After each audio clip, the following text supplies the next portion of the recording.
கலங்கரை சொந்தங்களுக்கு அன்பு வணக்கம். இன்று நம்மோடு நேர்காணலில் இணைந்திருப்பவர் மூத்த பத்திரிகையாளர் திரிசக்தி அவர்கள். வணக்கம் சார். வணக்கம்மா, சொல்லுங்க. நலமா இருக்கீங்களா? நலம். இங்க சிங்கப்பெண் அதிரடி படை தொடங்காமல் நின்று கொண்டிருக்கு. இன்னொரு பக்கம் பாத்தீங்கன்னா, கடலூர்ல ஒரு 25 வயது உடைய ஒரு பெண் கொலை செய்யப்பட்டு மண்ணில் புதைக்கப்பட்டிருக்காங்க. தூத்துக்குடியில மாணவர்கள் ஒருவருக்கு ஒருவர் அடித்து ஒரு இளைஞரை வெட்டி கொலை பண்ணியிருக்காங்க. இப்படியெல்லாம் கொலை சம்பவங்கள், குற்றங்கள் அதிகரிச்சிருக்குன்னு கனிமொழி அவர்கள் பேசிட்டு இருக்காரு. ஆனா இவருக்கு பால் காசுற விஷயம் ரொம்ப முக்கியமா அப்படின்னு பல பேர் கேள்வி கேட்கறாங்க. கூட சேர்த்து சொல்லணும், நேற்று வேளச்சேரியில, சென்னை வேளச்சேரியில, தலைநகர் வேளச்சேரியில ஒரு பூங்காவில் 62 வயது மூதாட்டி 2 வடமாநில இளைஞர், பீகார் இளைஞர்கள்னு சொல்கிறாங்க. யாராக இருந்தால் என்ன, தமிழ்நாட்டில் தானே குற்றம். பாலியல் வன்முறை செய்யப்பட்டு அவர் கொல்லப்பட்டு இருக்கிறார் நினைக்கிறேன். கொலை செய்யப்பட்டு இருக்கிறார், இல்லை படுகாயமடைந்திருக்கிறார், ஏதோ ஒன்று. 62 வயது மூதாட்டி எங்கே? சென்னை வேளச்சேரியில் பூங்காவில். இப்போ நீங்கள் சமுதாயமே கெட்டு போயிடுச்சு அதனால என்ன அப்போ சரி, அப்போது அதே மாதிரி கெட்டு போயிடுச்சுன்னு சொன்னால் அப்போ திமுக இருக்கும்போது அதை ஒத்துக்கிட்டு இருக்குமா இல்லையா? நீங்கள் அது ஒரு மாதத்துல ரொம்ப அதிகமா இருக்கு. ஒரு முதல் கையெழுத்து போட்டு திட்டத்தை தொடங்கி வைக்காமல் ஒரு உதவியாளருடைய வீட்டு கிரக பிரவேசத்துக்கு முக்கியத்துவம் கொடுப்பது சரியானதா சார்? அவர் நமக்கு முக்கியம் இல்லை.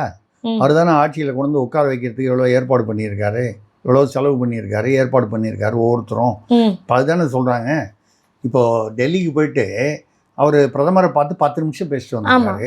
எதிர்கட்சியாக இருக்கக்கூடிய காங்கிரஸ் தலைவரான, அது மாநிலத்து முதல்வரான கேரளா முதல்வர் சதீஷன் அவர்கள் 40 நிமிடம் பேசிவிட்டு வந்திருக்கிறார். இவர் 4 கோரிக்கைகளை வைத்தது. அதில் முக்கியமாக தமிழ்தாய் வாழ்த்து பற்றி. நான் தமிழ்தாய் வாழ்த்துக்கு முக்கியத்துவம் கொடுக்கக்கூடாது என்று தமிழ்தாய் வாழ்த்துக்கு எதிராக பேசவில்லை. மாநில பிரச்சனைகள் நிறைய இருக்கு. அதாவது மக்கள் நேரடியாக பாதிக்கப்படக்கூடிய பிரச்சனைகளை பற்றி பேசலாம். இதெல்லாம் இந்த உணர்வுபூர்வமான விஷயங்கள்லாம் அது கடிதமாக போட்டு அது ஏதோ ஒரு துறை ரீதியான. ரெண்டாவது அவங்க என்ன சொல்கிறாங்க, அவங்க ஒரு சட்டம் கொண்டு வந்திருக்காங்க ஜனவரியில் இந்த வருஷம். ஜனாதிபதி ஆளுநர் கலந்து கொள்ளும் நிகழ்ச்சிகளில் வந்தே மாதரம், அடுத்தது தேசிய கீதம், அடுத்தது அந்தந்த மாநில வாழ்த்து பாடல், இவ்வளோதான் அவங்க சொல்லியிருக்காங்க. இப்போ நீங்கள் ஜனாதிபதி ஆளுநர் வரும்போது ஒரு புரோட்டோகால்.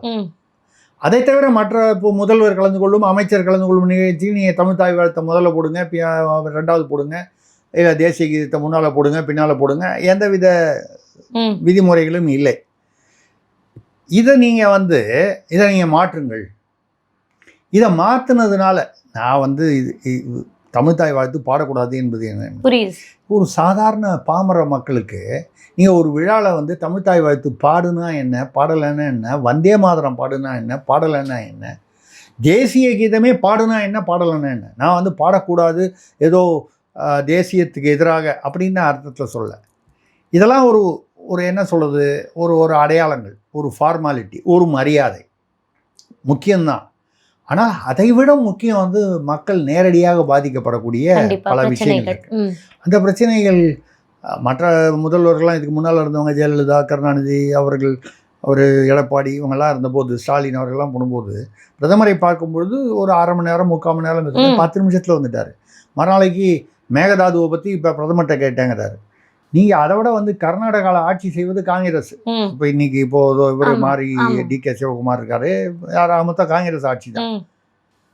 ராகுல் காந்தி அவர் தானே உங்களுக்கு முதல்ல ஆதரவு கொடுத்தாரு. அவர் அங்கேருந்து ஃபோன் பண்ணி பேசினார்ல, வாழ்த்துக்கள் தெரிவித்தார்ல, அவருக்கு போய் நன்றி சொல்கிற போகிறீங்கள, அதை ஏன் கேன்சல் பண்ணிவிட்டு ரத்து பண்ணிட்டு வந்துட்டீங்க? மக்களிடம் அது உங்களுடைய நிகழ்ச்சி நிலையில் இருந்தது என்று உங்கள் கட்சியிலிருந்து அறிவிக்கப்பட்டது, இல்லை ஆட்சியிலிருந்து தமிழ்நாடு அரசு. ராகுல் காந்தி அவர்களே காலையில் சோனியா காந்தி அவர்களே 10 மணிக்கு சந்தித்து அங்கே மதிய உணவு, இதை ரத்து செய்துவிட்டு வந்து விட்டீர்கள். மக்களுக்கு நீங்கள் என்னன்னு சொல்ல வேணாமா? அங்கே துரத்திக்கிட்டு வராங்க பத்திரிகையாளர்கள். சார் என்னாச்சு பிரதமர் என்ன பேசுனீங்க? டெல்லிக்கு ஒண்ணுமே பேட்டி கொடுக்காம போறீங்க சார். இன்னொன்னு என்ன, அந்த 4 கோரிக்கை வச்சாருன்றத விஜய் அவர்கள் அதை சொல்லணும் இல்லை சார், பிரஸ் மீட் வச்சு. இல்லை, அதுக்கு தான் ஆதரவு இருக்கார்ல, ஆக்டிங் செய்யும். முதலமைச்சரா, முதல் போட்ட அமைச்சரா அப்படின்னு தான் வலைதளத்தில் கேள்வி கேட்குறாங்கல்ல, அவர் தான் பேசிக்கிட்டு இருக்காரு. அவரை பேச விட்டுட்டு ரைட்டு, நீங்கள் இப்படி தான் ஒரு பொம்மை முதல்வராக இருக்க போகிறீர்களா, இல்லை வெறும் அந்த முகத்தை காட்டுவதற்கு மட்டும்தான் அந்த முதல்வர் பதவியா உங்களுக்கு? நீங்கள் முதல்வராக செயல்பட வேண்டும். என்ன கேள்வியோ பத்திரிகைக்காரர்கள் கேட்டால் அதுக்கு பதில் சொல்லணும்.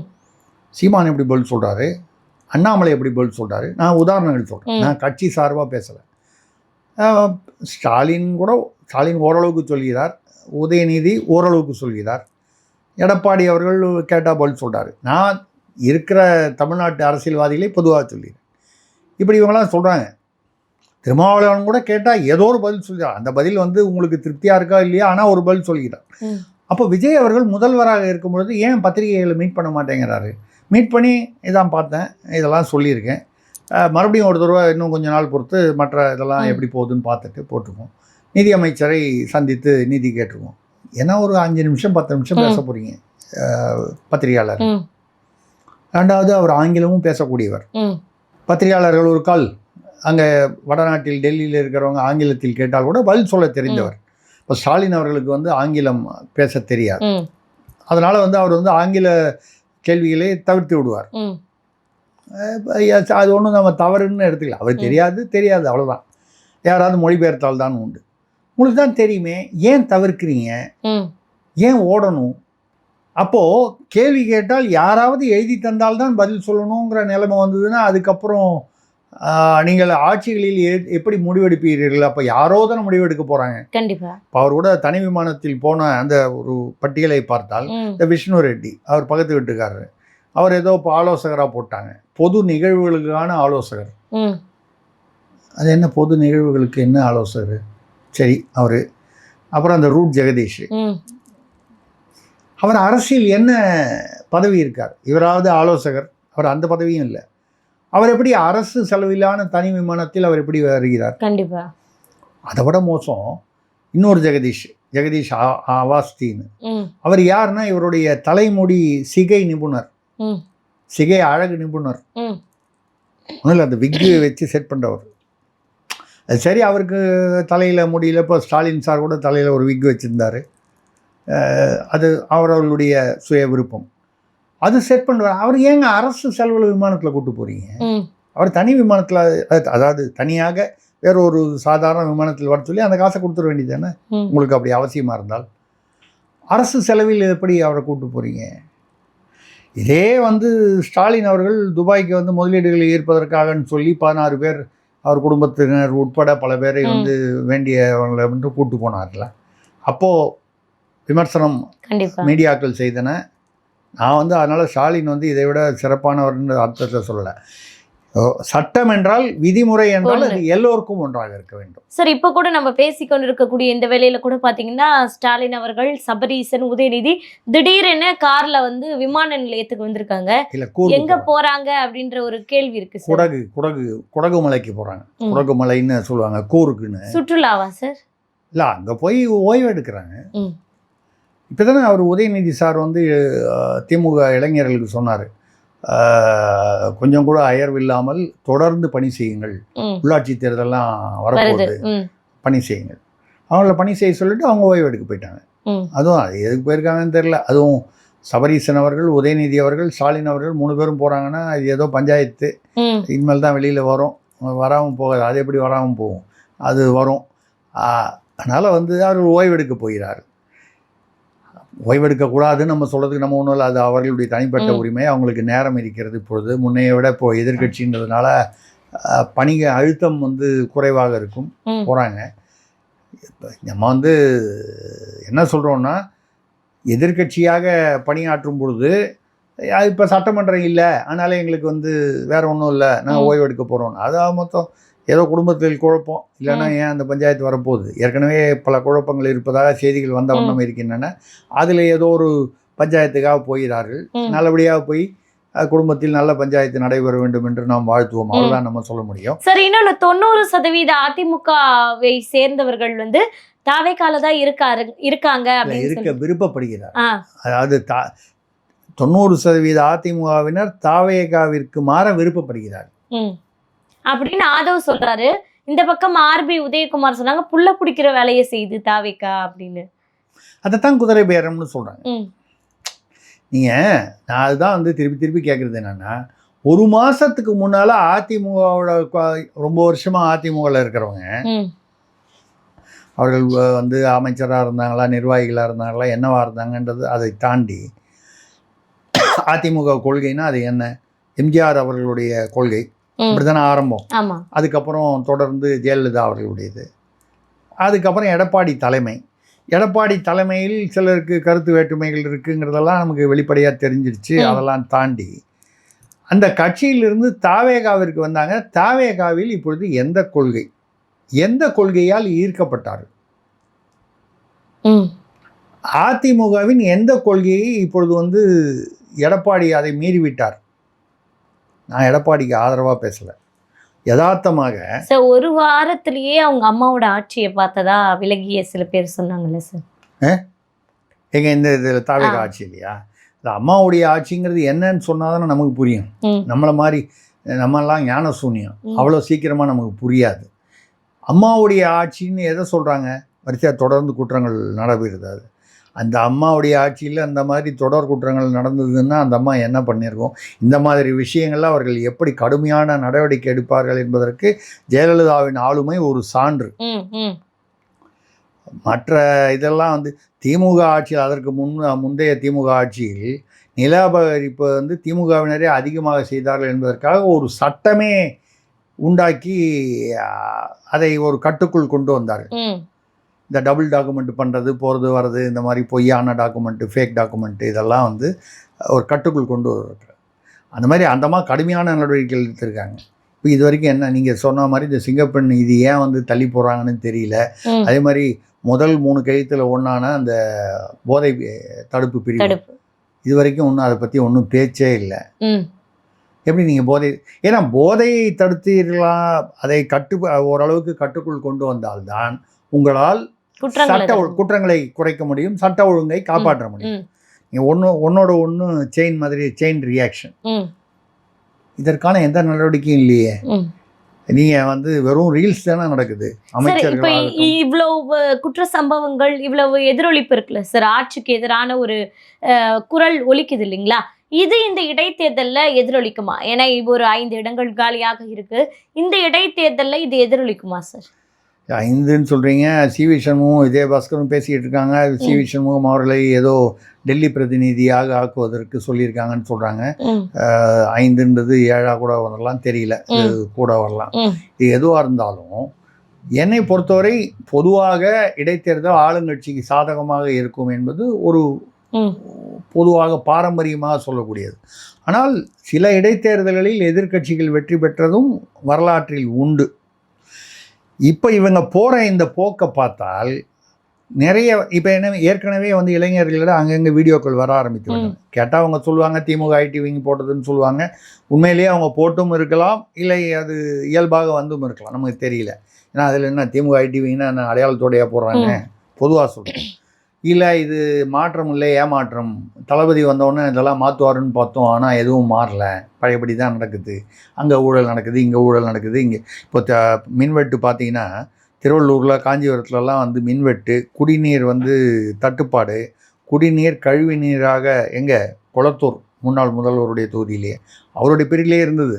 சரி, இப்போ தான் நீங்கள் தான் வந்துட்டீங்களா, மாற்றம் வந்து குழந்தைங்களே விஜய் மாமா உங்களுக்கு நாங்கள் ஓட்டு போட சொன்னது தப்பு, அதாவது கரண்ட் இல்லை, நாங்கள்லாம் இருட்டில் தவிக்கிறோம் அப்படின்னு சொல்லிட்டு குழந்தைங்களே அழுகுற மாதிரியான ஒரு ரீல்ஸ்லாம் பரவுது இல்லை சார்? இல்லைங்க, இந்த ரீல்ஸ் எதிர்கட்சியான திமுகவோ இல்லை வேறு ஏதாவது எதிர்கட்சியோ கூட ஒரு கல் போடலாம். நம்ம இவங்க ரீல்ஸ் போடலாம், அவங்க போடக்கூடாதா?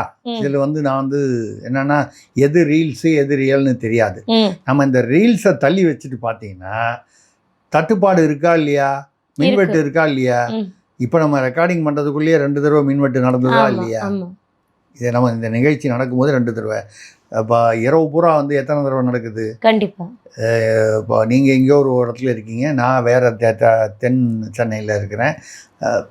நம்ம பார்த்துக்கிட்டு தான் இருக்கோம், கண்ணுக்கு நேரம் எத்தனை தடவை மின்வெட்டு வருது, அறிவிக்கப்படாத மின்வெட்டு. கண்டிப்பாக சில மணி நேரங்கள். ஆமாம், மின்துறை அமைச்சரை கேட்டால் என்ன சொல்கிறாரு? இடி மின்னல் வருது. சார் திமுக சதி சார், அது இல்லை, 6 காரணங்கள் சொல்லியிருக்காரு. அது வேறு. நீங்கள் பார்த்தீங்கன்னா இப்போ ஏதோ ஒரு யூடியூப்பில் பார்த்தேன், அது சாட் ஜிபிடியில் போட்டு பார்த்தா, அதாவது மின்தடைக்கான காரணங்கள் அப்படின்னு நீங்கள் சாட் ஜிபிடியில் போட்டால் ஒரு 6 காரணங்கள் வருது. அதே 6 காரணங்களை தான் மின்துறை அமைச்சர் படித்திருக்கிறார். அந்த வரிசை கூட மாற்றலை. நான் என்ன சொல்கிறேன், புத்திசாலித்தனமாக அதுலேருந்து எடுத்துட்டு கொஞ்சம் முன்ன பின்ன மாற்றலாமா இல்லையா? இப்படி இதை எடுத்துட்டு இது 6 ChatGPTயில் போட்டு பார்த்துட்டு இந்த 6 அதில் 1ஆம் நம்பர், இங்கே 1ஆம் நம்பர், 2ஆம் நம்பர், 2ஆம் நம்பர், 6ஆம் நம்பர், 6ஆம் நம்பர். ChatGPTயில் போட்டு பார்த்து தான் நீங்கள் மின்தடைக்கான காரணங்களை மக்களுக்கு காரணங்களை சொல்வதை விட அந்த குறைபாடுகளை சரி செய்வதற்கு என்ன செய்தீர்கள், அந்த தீர்வு காண வேண்டும். அந்த தீர்வுகளை மக்களிடம் சொல்லுங்கள். இந்த காரணங்கள்னால இருந்தது, நாங்கள் இந்த காரணத்துக்கு இது இப்படி செஞ்சுருக்கோம், சிலது திட்டமிட்டிருக்கோம், கொஞ்ச நாளில் சரி பண்ணிடுவோம். மின்வெட்டே இல்லாத மாநிலமாக தமிழ்நாட்டை அடுத்த 2 மாதங்களில் ஏதாவது ஒன்று சொல்லுங்கள் சார். ஆமாம் சார், 200 யூனிட் ஃப்ரீ கொடுத்துருக்காங்கல்ல சார். சில மணி நேரம் மின்வெட்டு கட் பண்ணால் ஏதோ கொஞ்சம் ஈக்குவல் ஆகும்னு பார்க்குறாங்களோ என்னமோ சார். இல்லை, அதுவும் தேர்தலுக்கு முன்னால் சொன்னது மாதத்துக்கு ஒரு தடவை பில்லிங்கில் 200 யூனிட்டு. இப்போ அறிவித்தது 2 மாதத்துக்கு ஒரு தடவை. இந்த மந்த்லி பில்லிங் இன்னும் வரல. அவங்க 5 வருஷத்துலேயும் அந்த மந்த்லி பில்லிங்கை கொண்டு வரேன்னு சொன்னவங்க திமுக அரசு கொண்டு வரல. அதே தான் இவங்களும் பண்ணுறாங்க. இப்போ அதே மாதிரி விவசாயிகளுக்கு அந்த பயிர்க்கடன் தள்ளுபடின்னு எல்லாருக்கும் சொன்னாங்க, எல்லா விவசாயிகளுக்கும். திமுகவை விமர்சிக்கும் போது என்ன சொன்னாங்க, எல்லா பெண்களுக்கும் மகளிருக்கும் அந்த மகளிர் தொகை கொடுக்கணும்னு சொல்லிட்டு அப்புறம் தகுதி உள்ள மகளிருக்குன்னு அப்புறம் மாற்றிட்டாங்க திமுகவில். அதே மாதிரி இவங்களும் இப்போ என்ன பண்ணாங்க, 2.5 ஏக்கர் வரைக்கும் நிலம் உள்ளவங்களுக்கு 50,000 தள்ளுபடி. அப்போ 2.5 ஏக்கருக்கு மேலே இருந்தால் கிடையாது. ஸோ மறுபடியும் அதே அந்த தகுதி உள்ள அந்த திமுக ஃபார்முலா இங்கேயும் வருது. இப்போ திமுக ஆட்சிக்கும் இதுக்கும் என்ன வித்தியாசம்? தலைமையில் மட்டும்தான் ஆள் தான் வித்தியாசமே தவிர பாக்கி எல்லா கொள்கைகளும் வருது. இலவசங்கள் அதே தான் வருது, விளம்பரங்கள் அதே மாதிரி ரீல் விளம்பரங்கள் அவங்கள விட கொஞ்சம் அதிகமாகவே இருக்குது. நான் தான் சொன்ன மாதிரி அங்கே டாப் 2 பேருக்கு மட்டும்தான் அந்த ரீல் விளம்பர அந்த உரிமை அவங்களுக்கு தான் இருந்தது. இங்கே அமைச்சர்கள், நிர்வாகிகள், எம்எல்ஏக்கள் எல்லாருக்கும் அந்த ரீல்ஸ் உரிமை. ஏன்னா இது ரீல்ஸ் ஆட்சின்றதுனாலேயோ என்னமோ அந்த ரீல்ஸ் உரிமை எல்லாருக்கும் வழங்கிட்டாங்க. அங்கங்கே ரீல்ஸாக நடக்குது. இந்த ரீல்ஸை மட்டும் வைத்துக்கொண்டு நீங்கள் எவ்வளோ நாள் ஆட்சி செய்ய முடியும்? இடைத்தேர்தலில் கண்டிப்பாக இந்த அதிருப்திகள் எதிரொலிக்கும். எதிரொலிப்பதை நீங்கள் தடுக்க முடியாது. ஏன்னா அதுக்குள்ளே சாயம் வெளுத்து விடும். என்ன தான் நீங்கள் ரீல்ஸ் போட்டாலும் மக்களுக்கு நேரடியாக அந்த இன்னல்கள் படும் பொழுது அவர்களுக்கு தெரியும். அது சீமான் அவர்களை பொது வேட்பாளராக இந்த இடைத்தேர்தலில் ஒரு தொகுதியில் நிற்க வைத்து திமுக ஆதரவு கொடுத்து சீமான் அவர்களை வெற்றி பெற்று டிவிகே ஆட்சியினுடைய அவலங்களை தட்டி கேட்க சட்டமன்றத்துக்கு அனுப்பணும் அப்படின்ற ஒரு கருத்துக்களை தன்னிச்சையாக பலர் பாத்தீங்கன்னா தன்னுடைய கருத்துக்களாக ட்விட்டர்லயும் ஃபேஸ்புக்லயும் இந்த செய்திகளை பரப்பிட்டு இருக்காங்க. இது நடப்பதற்கான வாய்ப்பு இருக்கு சார்? இல்லை, அதாவது இப்படி எவ்வளோ தூரம் அவ்வளோ தூரம் ஒத்து போய் சீமானை பொது வேட்பாளராக இடைத்தேர்தலில் அறிவிப்பார்களா தெரியல. ஏன்னா திமுக ஒத்து போகுமா போகாதா அப்படின்னு சொன்னால், இப்போ சமீபத்தில் இதுக்கு முன்னால் போகாதுன்னு நம்பினவங்க கூட இப்போ தெரிஞ்சு போச்சு. தேவைப்பட்டால் அவர்கள் ஒன்று சேர்வார்கள். திருமாவளவனை பொது முதல்வர்னு சொன்னாங்க. இல்லை, எடப்பாடி அவர்களை முதல்வராக கொண்டு திமுக ஆதரவு கொடுக்குங்கிற மாதிரி ஒரு நிலை இருந்தது என்பதை திருமாவளவன் அவர்களே ஆமாம் இப்படி ஒரு நிலை இருந்ததுன்னு சொல்லியிருக்காரு. CV சண்முகம் அவர்களும் வேலுமணி அவர்களுமே இதனால தான் நாங்கள் வெளியே வந்தோம் அப்படின்னு அதுக்கு ஒரு காரணம் சொல்லுவாங்க. மொத்தம் இந்த பேச்சு நடைபெற்றது என்பது உறுதியாகிறது. அதே மாதிரி சீமானை ஆதரித்து இடைத்தேர்தலில் வேறு யாரும், அதாவது தாவேக வர்சஸ் நாம் தமிழர், அதாவது சீமான் அவர்கள் வேட்பாளர் அப்படின்னு கொண்டு வந்தால் அது சாத்தியமாகலாம் அவருடைய வெற்றி. அதே சமயம் இத்தனை பேரும் ஒத்து போய் அவரையும் சீமான நம்மளையும் கொண்டு போய் அவரை உள்ள விடணும் அப்படின்னு தங்களுடைய கட்சியின் சுயநலத்தை பார்த்தார்கள் என்றால் இது நிகழ்வதற்கான சாத்தியக்கூறுகள் எப்படிங்கிறது எனக்கு தெரியல. சரி, ஏன்னா இப்போ அதிமுகவே கட்சியை ஒண்ணும் இல்லாம ஆக்கின ஒரு பெரிய பங்கு விஜயின் மீது ஒரு பெரிய கோபம் இருக்கு எடப்பாடி அவர்களுக்கு. ஸோ அதை முறியடிக்கணும், எதிர்த்து நிற்கணும் அப்படின்னா ஒரு ஸ்ட்ராங்கான ஆள் தேவைப்படுறாங்கல்ல சார். அது சீமான் அவர்கள் வந்தார்னா துணிச்சலா அந்த இடத்துலயே தட்டி கேட்கக்கூடிய ஒரு பலத்தை அவர் வச்சிருக்காரு. ஸோ அவரை கொடுத்து அவங்கள நம்ம கொஞ்சம் ஆட்டி படைப்போம் அப்படின்ற ஒரு மனநிலை இவங்க தள்ளப்படுவாங்கல்ல சார்? வரலாம். அதிமுக பக்கம் அது வருவதற்கான சாத்தியங்கள் அதிகமாக இருக்கிறது. ஏன்னா பாதிக்கப்பட்டது அவங்க தான். இப்போ இந்த பிளவுகள், இந்த பிரிவுகள், விரிசல்கள், இங்கேருந்து போனவங்க, அவங்கள இடைத்தேர்தலில் நிற்க வச்சு அதிமுகவை பலவீனப்படுத்தின அந்த கோபம் அதனால் வந்து சாத்தியம். திமுக அது எந்த அளவுக்கு அதை வந்து ஆதரவு கொடுக்கும், அதற்கு கூட்டணி கட்சிகள் எல்லாத்தையும் உருவிட்டாரே சார் விஜய் அவர்கள். அதுதான் சார், நான் இல்லைன்னு சொல்லலை. இப்போ தனித்து உள்ளாட்சி தேர்தலில் பார்த்தீங்கன்னா இல்லை இடைத்தேர்தலிலோ வந்து அவர்கள் தனித்து நிற்க வேண்டிய ஒரு சூழலுக்கு தள்ளப்பட்டு விட்டாங்க. கண்டிப்பா அவங்களா விரும்பி ஒன்றும் தனியாக நிற்கிறேன்னு சொல்லலை. இவங்களா போயிட்டாங்க, அவங்களுக்கு அமைச்சர் கொடுத்துட்டாங்க. எஞ்சி போனால் கம்யூனிஸ்ட் 2 பேர் தான் ஒரு கால் வெளியில் சொன்னாங்க, வெளியே வர வாய்ப்பு இருக்குது. அப்படி இருக்கும்பொழுது அப்போ தனியாக நிற்கக்கூடிய ஒரு சூழ்நிலையை ஏற்படுத்தி விட்டார்கள் என்ற ஒரு ஆதங்கத்திலும் கோபத்திலும் நீங்கள் சொல்கிற மாதிரி நடக்கலாம். அப்படி நடந்தால் சீமானுக்கு அது ஒரு வாய்ப்பாக அமையும். பட் எவ்வளோ தூரம் அவங்க ஒத்து போவாங்க இந்த மாதிரி விஷயங்களில், அது ஒத்து போனாங்களே, அது ஆட்சியில் விஜய் அமரக்கூடாது என்பதற்காக ஒத்து போனார்கள். இந்த விஷயத்திலும் அதே மாதிரி ஒரு ஒற்றுமையுடன் செயல்பட்டால் இது சாத்தியமாகலாம். அது அந்தந்த கட்சி தலைமையினுடைய மனநிலைமையை பொறுத்து இருக்கிறது என்பதுதான் என்னுடைய கருத்து. இவ்வளவு சீக்கிரம் நம்மளால் ஏன்னா இடைத்தேர்தல் என்பது எப்படின்னு ஒரு 3-4 மாதமாக தான் உடனே வருவதற்கு வாய்ப்பில்லை. காலியானால் கூட 6 மாதத்துக்குள்ளே வரணுன்னா ஒரு 3-4 மாதத்தில் வரலாம். என்னை பொறுத்தவரை அதற்குள் வந்து இந்த ஆட்சியின் அவலங்கள், தவறுகள், இதெல்லாம் அதிருப்திகள் எல்லாம் வெளியில் வந்ததுன்னா அதுவே இந்த ஆட்சிக்கு எதிரான ஒரு மனநிலையை மக்களிடம் உருவாக்கலாம், அதிருப்தியான ஒரு நிலை. கண்டிப்பா சார். இந்த 4 பேர் வந்து ராஜினாமா பண்ணாங்கல்ல சார், அவங்களுக்கு இன்னொரு வாய்ப்பு கொடுத்தா மக்கள் அவர்களை ஏற்றுக்கொள்வாங்களா? தாவேக்கா அவர்களுக்கு வாய்ப்பு கொடுக்க முன் வருமா அப்படின்ற ஒரு கேள்வியும் இருக்கு. இல்லை, அவங்ககிட்ட அப்படிதான் அவர்களுக்கு வந்து அப்படி ஒரு உறுதி அளித்து தான் வந்து கூப்பிட்டுருக்காங்கன்னு சொல்கிறாங்க. அவங்களும் அதை நம்பி தான் வந்திருக்காங்க. ஆனால் அரசியலில் இதெல்லாம் வந்து ரொம்ப சகஜமான விஷயம். ஆமாங்க, இப்போது அந்த அவங்க மரகதம் குமாரவேல், அவங்க மதுராந்தகம், அப்புறம் அந்த இன்னொரு அம்மா அவங்க தாராபுரத்தில் இருந்தாங்க. இவங்க எல்லாம் வந்து பார்த்திங்கன்னா அவங்க தொகுதியிலலாம் வந்து அவங்களுக்கு எதிராக போஸ்டர்கள் ஒட்டப்பட்டிருக்கு, சோரோட்டிகள். இவங்க 20 வருஷத்துக்கு இவங்க வந்து தேர்தலில் இவங்க நிற்க விடக்கூடாது. அதே மாதிரி ஒரு தொகுதிக்கு ஒரு தேர்தலில் வந்து தேர்தல் ஆணையம் வந்து 5 கோடி ரூபா செலவு பண்ணுது. அரசு, மத்திய அரசு அல்லது தேர்தல் ஆணையம். தேர்தல் ஆணையம்னா மத்திய அரசுன்னு, மக்களுடைய வரிப்பணம் தானே மத்திய அரசுனாலும், அதை அவங்ககிட்ட திருப்பி வசூல் பண்ணணும் அப்படின்னு சொல்லி போஸ்டர்லாம் வந்து. இந்த போஸ்டர்லாம் ஒன்று என்ன சொல்லுவாங்க, இந்த திமுக ஓட்டுச்சு, அதிமுக ஓட்டுச்சு, எதிர்கட்சிகள் ஓட்டுச்சுன்னு சொல்லுவாங்க. தாவேகாவுக்கு எதிரான உள்ளது. பொதுமக்களே அப்படி நினைத்தால் அது வந்து ஒன்றும் தவறு ஒன்றும். ஏன்னா நான் திருப்பி கேட்குற கேள்வி, ஐயா 1 மாதத்துக்கு முன்னால் தேர்தலுக்கு முன்னால் வரைக்கும் அந்த அதிமுகவில் இருந்தீங்க, அந்த கொள்கை சரியாக இருந்துச்சு, எடப்பாடியோட தலைமை வந்து உங்களுக்கு ஓகேவாக இருந்துச்சு. நான் எடப்பாடி வந்து தலைமை வந்து சரி அல்லது சரியில்லை இந்த விவாதத்துக்குள்ளே நான் போகல, அது அதிமுகவோட பிரச்சனை. 1 மாதம் முன்பு வரை அந்த தலைமை உங்களுக்கு ஓகேங்கிறதுனால தானே அங்கே இருந்தீங்களா? செங்கோட்டையன் வந்த மாதிரி நீங்கள் முன்னாலேயே வந்திருப்பீங்க இல்லையா? முன்னாலேயே நீங்கள் வந்திருந்தீங்கன்னா பேச்சே இல்லையே. நீங்கள் தாவேகா வேட்பாளராகவே நீங்கள் வெற்றி பெற்றிருந்தால் இந்த 107ங்கிறது அப்போவே 118 வந்திருக்குமே. இப்போ இந்த 1 மாதத்திற்குள் அதிமுக கொள்கையில் என்ன வித்தியாசத்தை கண்டுபிடித்தீர்கள்? 1 மாதத்திற்குள் அதுவரை எடப்பாடியிடம் கண்டுபிடிக்காத குறைபாடுகளை புதிதாக என்ன கண்டுபிடித்தீர்கள்? அதே எடப்பாடி தான். நிறை குறைகள் என்ன இருந்ததோ அதே எடப்பாடி. நான் சொல்கிறது வந்து பொதுவாக. அப்போ இவங்க மாறி வந்தது காரணம் இந்த குறைபாடுகள். அப்படியா இருந்தால் தேர்தலுக்கு முன்னாலேயே செங்கோட்டையனுடைய போயிருப்பாங்க. அப்படி போகலை, இப்போ போகிறாங்கன்னா குதிரை பேரம்தான் காரணம் என்பதற்கு இதைவிட சிறந்த ஒரு யூக சான்று வேற ஒன்றும் இருக்க முடியாது. அப்போ இந்த குதிரை பேரம் இப்போது நடக்கிறது என்றால் நன்றாக யோசித்து பாருங்கள். ஏதோ ஒரு குடும்பம் தான் இதை வந்து அந்த பணத்தெல்லாம் போடுறாங்கன்னு சொல்கிறாங்க. ஒரு ஆமாம் ஒரு அம்மா தான் போடுறாங்க, அவங்க எல்லாரும் சொல்கிறாங்க, ரைட்டு, அந்த குடும்பத்தில் போடுறாங்க, ரைட்டு. நினைத்து பாருங்கள், இந்த பக்கம் அதிமுக இப்போது சற்று இல்லை, கணிசமாக பலவீனமாக இருக்கிறது.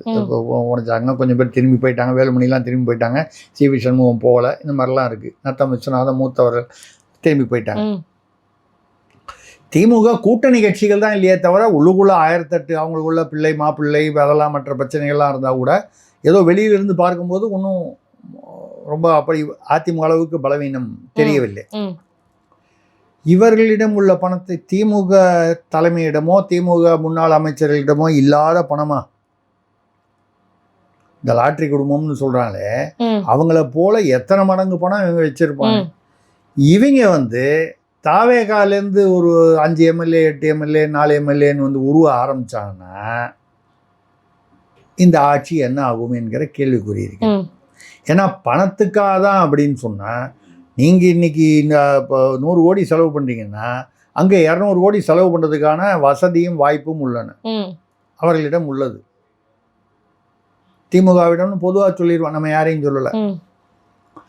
அவங்க செலவு பண்ணி இங்கே இழுக்க ஆரம்பித்தாங்கன்னு வைங்க, தாவேகா எம்எல்ஏக்களை காசுன்னு வந்ததுக்கப்புறம் யார் வந்து அதிகமாக ஏலம் மாதிரி தான், ஏலத்தில் விடுற மாதிரி தான். இவங்க எவ்வளோ கொடுக்குறாங்க, 50 ரூபா, அங்கே 60 ரூபா கொடுக்குறாங்க, இல்லை 100 ரூபா கொடுக்குறாங்கன்னா அங்கே தான் போவாங்க. அதை மாதிரி அவர்கள் வந்து இதே குதிரை பேரத்தில் ஈடுபட ஆரம்பித்தால் தாவேகா ஆட்சி என்ன ஆகும்? இதுதான் என்னுடைய கேள்வி. அதனால் அவங்க செய்யணும்னு நான் எதிர்பார்க்கல, விருப்பப்படலை. அப்படி ஒன்று நடக்க ஆரம்பித்து விட்டால், ஏன்னா இப்படி வந்தால் அதுதான் வந்து பதிலாக இருக்கும் அரசியல் ரீதியாக. நம்ம விருப்பம் இருந்தால் நம்ம அந்த விரும்புகிறோமோ இல்லையோ அதுதான் நடக்கும். அப்படி நடக்கும் பட்சத்தில் மிகப்பெரிய ஜனநாயக படுகொலையை தமிழகம் இப்போது நடந்து கொண்டிருப்பதே கிட்டத்தட்ட அப்படிதான்.